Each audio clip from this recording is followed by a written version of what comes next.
Okay, I think we're going. I'm recording to this computer, and then I'm going to upload this later into Moodle, and that'll be your platform. I'm Jeff Hutchison. Should have said that first. I'm your instructor for History 112. I had to look it up. And that's the history of Western Civilization 3. I'll be posting the syllabus in Moodle, and that's where you'll find your textbook. At the moment, I'm dictating this. Dictating? Well, preparing this. I don't have the textbook yet, which is okay. I've taught history before. But this introduction is just to tell you a little bit about me, a little bit about the course, a little bit about history. It's an asynchronous course. That means this is about as close as we get, which makes interaction, laughter, smiles, jokes, and other things that usually help education along and make it palatable and keep people awake and fun and aren't there. And it's really hard to do in a bunch of videos. I'll make them as interesting as I can, but I'm not an actor. And I have had the privilege, I guess you'd call it, of sitting through an asynchronous course. Oh my God. Blah, blah, blah, blah, blah, blah. I'll try not to do that to you. But as any academic course, we have some academic things to cover. And so while I'll try to keep it light and I'll try to keep it interesting, I'll move my hands, I'll do what I can. Now, uh, me, I'm Jeff Hutchison. You see it down there in the right-hand corner. My mother did that to me. It's Geoff. There's a great joke you can video, Google, on one of the Saturday Night Live gigs. George Washington crossing the Delaware. One of the reasons for crossing the Delaware so they can beat the British and stop using this silly spelling of Jeffrey. But anyway, there you go. My name is Jeff Hutchison. I live in Modesto. On the syllabus will be my cell phone so that you can contact me. We can also make Zoom appointments if you want to do face-to-face and talk things over, ask questions. There'll also be occasions for discussions or asking questions in Moodle where we have to type out our responses to prompts and things like that, or question each other, which is perfectly legitimate. Learning, in my view, is participatory because you can't interact well when we're all sitting miles and miles away. And what I mean by that is I can't see your face. A lot of times I can walk around a classroom and I suddenly realize by watching faces that I'm not getting through, or what I said was ridiculous, and I can adjust without having to embarrass anybody or ask a question. But on the other hand, you also can't spontaneously ask me questions and get my immediate reaction to your problem, to your misunderstanding, to your not understanding how I'm presenting, what I'm saying. So that's a limitation that's built into the system we're using now. I'll do my best to avoid those problems. All right. Oh, what you might want to know about me. I am a sociologist by some training. I teach sociology. I have a master's in it. I also teach history because sociology is highly dependent on history. I have a Juris Doctorate. I was a lawyer. I practiced law for 40 years. Uh, Law was also grounded in history, some of it very recent history, but still grounded in history. You had to know your facts. So I've been teaching for over 25 years. Yeah, I earned this white hair. And, and so, um, what activities? Okay. I have a 40 or 50, no, almost 50 roses in my backyard. I like roses. I've been growing them for years. They're suffering. The last heat wave really hurt them, but I'll bring them back. Uh, I am a first responder with the National Ski Patrol. I work during the winter times on weekends at Dodge Ridge. I am, yeah, you might guess this one. I am the oldest ski patroller active on the patrol.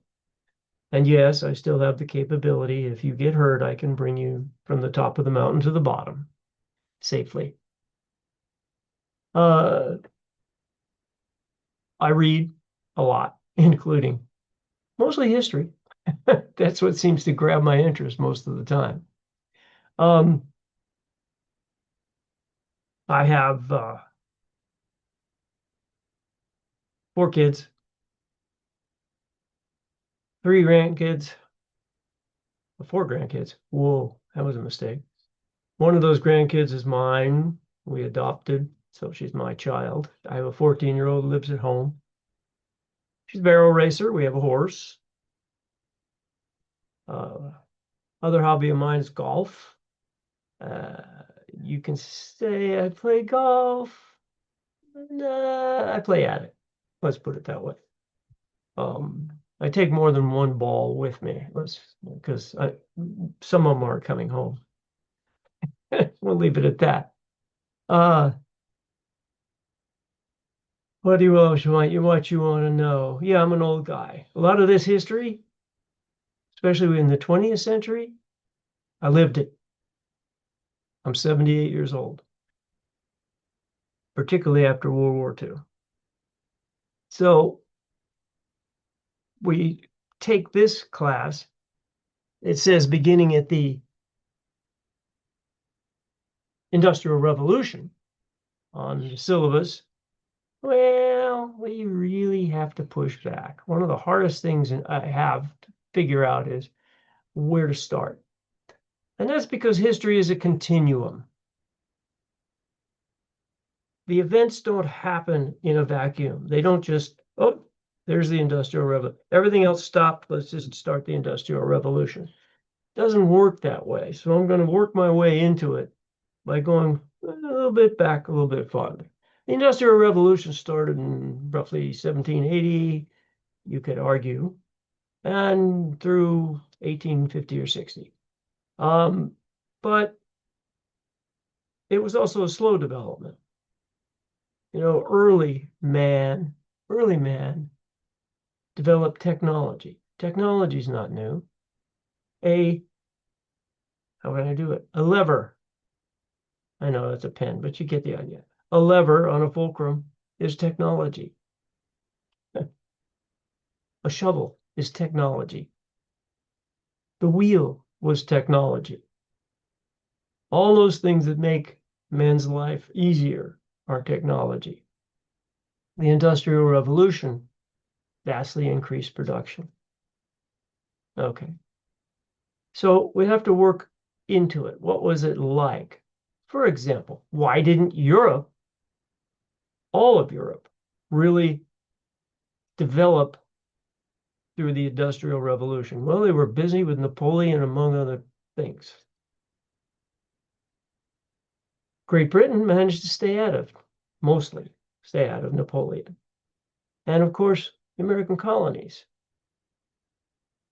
ceased to become colonies.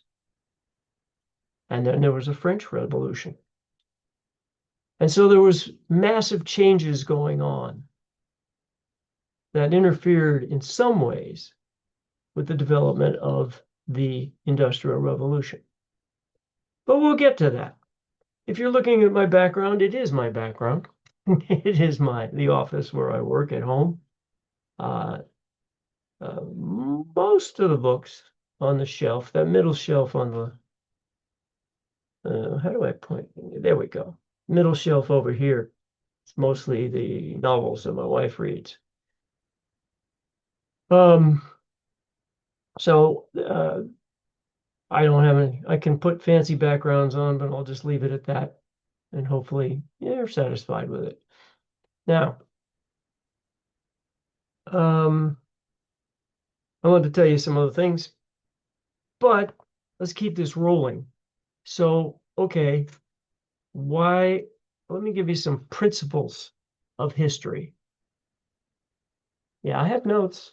I have to have notes so I don't forget lists. Like I said, I earned this gray hair or white hair. DMV says it's white. What do you think? Okay. Causation. Principles of history. Call these principles of history. Causation. Causes are all plural. There's no one single cause. They're all complex, and most of them are interconnected. There's really no single cause of any historical phenomena, any historical change, any social change. There's always surprises. While folks in any period of time are prepared for some changes and events as they occur, sometimes they're just not prepared. There's always conflict. And by the way, those surprises many times lead to what's called unintentional consequences of intentional acts, which dramatically influence history. There's always conflict. Conflict's not limited to war, so don't stop there. It's also limited to ideas, attitudes, values, and beliefs. And think about this. Values and beliefs are things that people hold. If you value something, you take action to protect it or achieve it or get it. If you believe something, you will act in consequence of those beliefs. And to the extent they're shared in any group of people, any society, they will cause action. In other words, they'll make rules for behavior. We call them norms in sociology. And it's those rules for behavior and those ideas and beliefs and values that will drive conflict, because not everyone holds the same ones. So you have to look behind the fact that, oh yeah, they went to war. They went to war because they didn't like it. Wait a minute. It's more complex than that. So the other one is you have to consider agency. Agency means free will. History isn't all about great people or big events or wars. History is really, really about people. While there are great prominent people, it's ordinary folks exercising their agency. Remember, I said agency is free will. That creates change. Many times it's thousands of people changing their values and beliefs that get authorities to act or comply and conform to the will of people. And many times it takes a bunch of people to do a revolution. There's always crisis.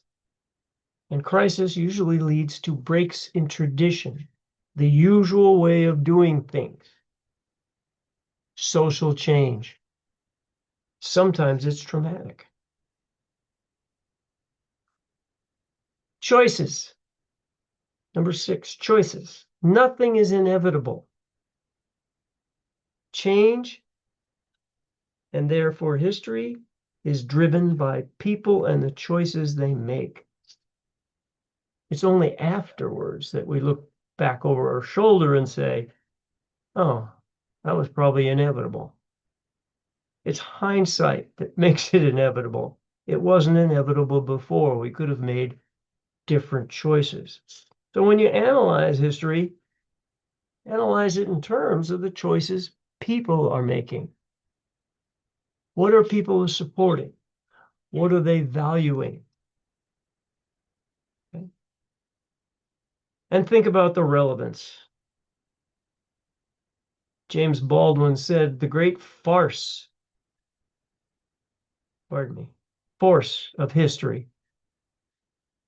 I blew that. Let's try it again. James Baldwin said, the great force of history is that we carry it with us. It shapes us. It shapes what we do. It unconsciously controls us. We are all the products of our society, and our society has a history.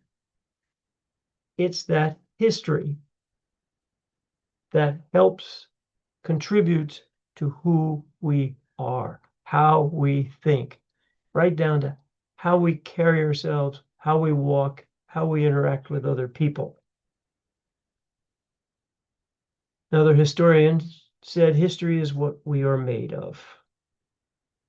It influences our values, it influences the work we do or the work we don't do, where we live, where we work, our voting patterns, our priorities we set are all grounded in history. Hence, that's what we're looking at in this class. Another thing I have to tell you about history, it does not repeat itself. The common thing about history repeats itself. If we don't learn history, it'll repeat itself. No, it won't. The facts and circumstances are not exactly the same. That doesn't, don't get me wrong. Whoa. That doesn't mean there's no lessons in history. But it doesn't repeat itself exactly. If you believe it does and act that way, it leads to faulty analogies, faulty thinking, and faulty consequences from that thinking. Classic example, which we'll hear about. The French in World War II got tired of the Germans running across their border.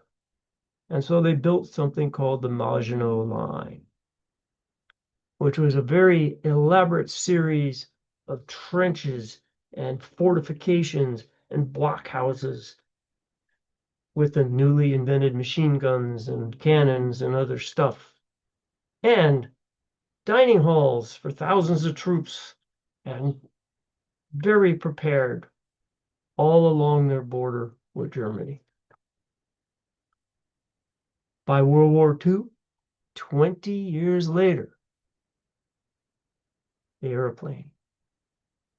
Germany just flew over it, went right over it with heavy duty tanks, and around it with the Blitzkrieg. Didn't take them long to take Paris. That was because in their thinking, the French were saying this line will prevent them from coming over on their horses like they did last time. And it would have, but they didn't realize what was going on around them. History doesn't, contrary to Henry Ford, who said it's just one thing happening after another, one date after another. History does not consist merely of facts and dates. Facts don't speak, and humans select what they interpret as facts. In other words, back to the choices principle that I mentioned earlier. People select the facts they think are true, and that will let them act on it. They also interpret history different. That is, there's a saying that I'll read you. I just remembered it. I'll read you.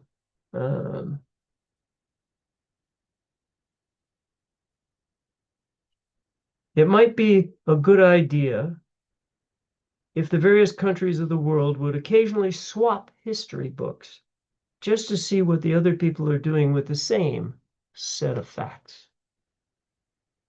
In other words, you take World War II, which we'll get to, the Russian army was in Berlin looking for Hitler. The Americans hadn't crossed the Rhine River yet. So the Russians lost 4 million, men. The Americans lost about 400, 600,000. Do you think the Russian books say America won World War II? No, they say we won World War II with the Americans came along and helped us a little. So their interpretation of the same events that we look at. But if any of you are familiar with John Wayne and our popular culture, you would think John Wayne and Tom Hanks won World War II all by themselves. Not so. Now, another fact about history, we can't draw clear lessons. That would lead to bad history and bad logic. There are lessons. They're not necessarily hard, fixed, clear ones. And the last thing is history and memory are not the same. Memory is based on interpretation. It's filtered by the experiences of the people who are looking at the fact.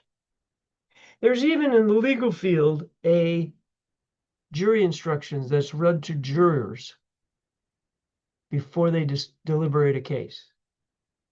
And it says, remember this, 2 people looking at the same event will hear it and see it differently.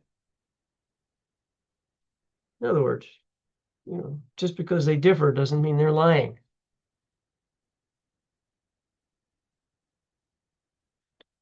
All right. Unintended consequences are important to the realities of the past. A lot of people say Columbus and the Spanish, since it was Queen Isabel and King Ferdinand that sent him on his way, were looking for new lands. They were not. They were looking for a northwest passage to the Orient, to China.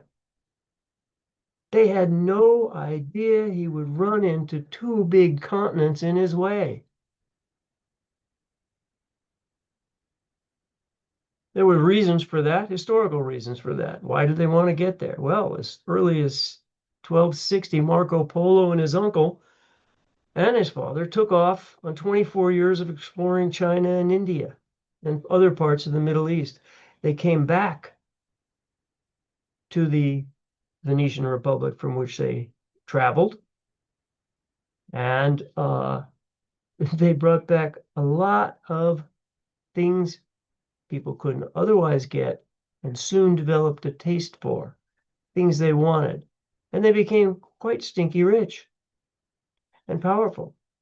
And Marco Polo, wrote a book about the mysterious riches of the East, which made other adventurers and entrepreneurs go, I'm on my way. So the riches catch the interest of many Europeans and their kings who want wealth. And we'll talk about mercantilism very shortly, and want wealth. And so they start sending expeditions to find shorter routes to that east, including go west to go east, because you can go around. They knew the world was round, folks, and get to the east. Yeah, maybe easier, faster. Oops. North America and South America were in the way. All right.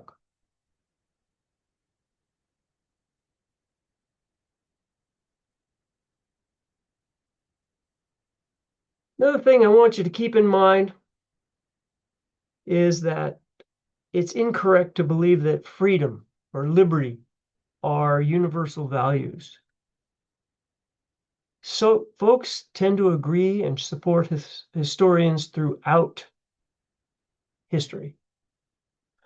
Up until 1914, an era we're going to study, the only real form, other than the United States, of government in the world was monarchy, kings and queens, sultan in the Ottoman Empire, emperor in the Austro-Hungarian Empire, czar in the Russian Empire, Kaiser in the German Empire, king in the and later Victoria, queen in the British Empire. Should I say more?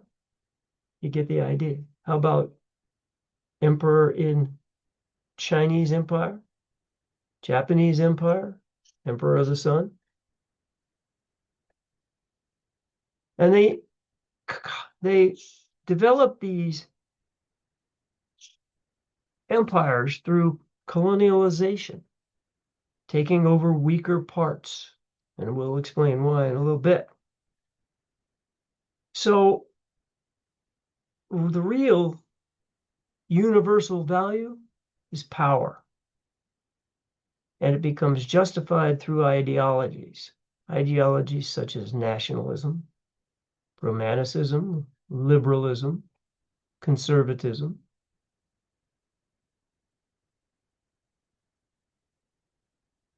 Another, the Middle East is a graveyard for empires. Even invaders with good intentions seem to fail.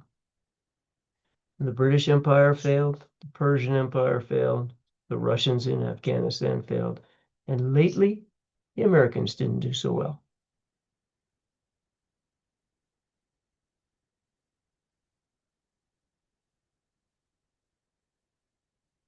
Religia, there we go. In class, I'd make fun of it, but I don't know if I'd get through to you here. Spirituality and religion are profound motivators. When coupled with power, they are a great source of both good and evil. And empires, as we've said, rise and fall because of the choices and decisions of the people, of the populace, what they want. There tend to be, on our great men, two kinds of leaders. Statesmen, they have the ability to see problems and deal with them for short and long-term goals according to principles. They have ability to get consensus agreement around ideas. Then you have politicians. Short-term, they may be ignorant or dismissive of problems. They fail to or ignore consequences. They don't pay much attention to consensus. And they do what is expedient to remain in office.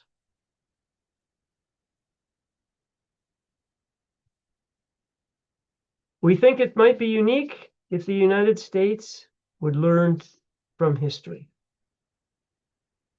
Unfortunately, it seems we look at history as a trivial pursuit question.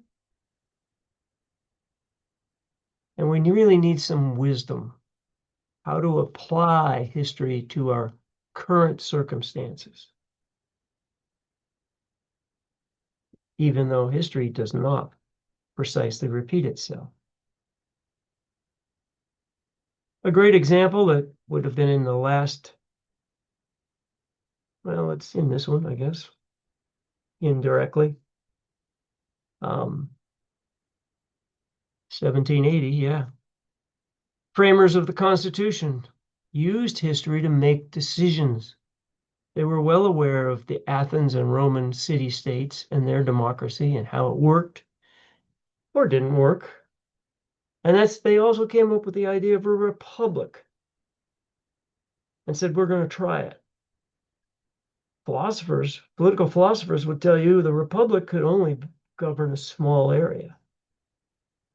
We were envisioning it a large area. It didn't take long, 1803, Louisiana Purchase, for us to double in size.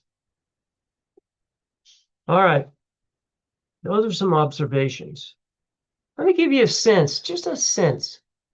Now, I just said I'm 78. I was born in 1947, post-World War II, just post-World War II. My father did fight in World War II, and so did his brother, and so did my aunt.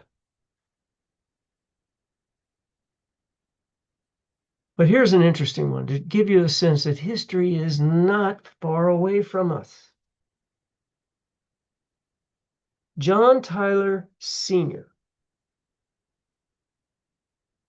was a roommate and good friend, college mate of Jefferson, Thomas Jefferson. And he bore a son. In 1790, he had a son named John Tyler. John Tyler died in 1862, but John Tyler, in the interim, became 10th President of the United States. And he died at age 71 in 1862. Sounds like the end of the story, right? No, at age 54, John Tyler had become widowed, and he remarried. And he remarried late. And he fathered a second family of 7 children. He also had 8 children in his first marriage. One of those children, born in 1853, was Lyon Gardner Tyler. Lyon also married twice and taking his new bride at age, like his father, 71. Well, not his father, not even later than his father, I should say, at age 71. And he had 3 children. Pearl, the youngest, was born in 1860. She died the year I was born, 1947. He also had Harrison Ruffin Tyler, born in 1928, and Lyon G. Tyler. Lyon died in October 8th, 2020. Harrison Ruffin Tyler died May 25th, 2025, this year. So a man born in 1790 had 2 grandchildren that were alive in your lifetime. How amazing is that? You would look at 1790 as like forever away. Yet here's a whole family linked very closely. All right. Now we're going to embark. And it's with this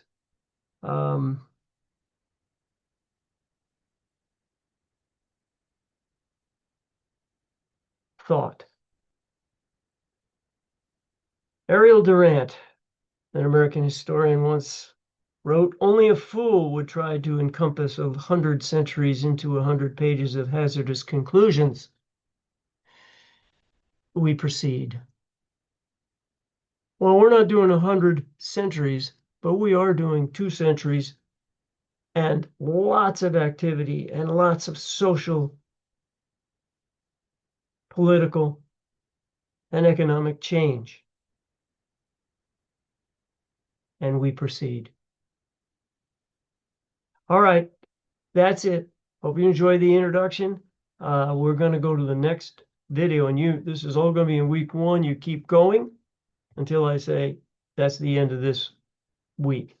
We'll get the precursors to the Industrial Revolution and the Industrial Revolution in the next video.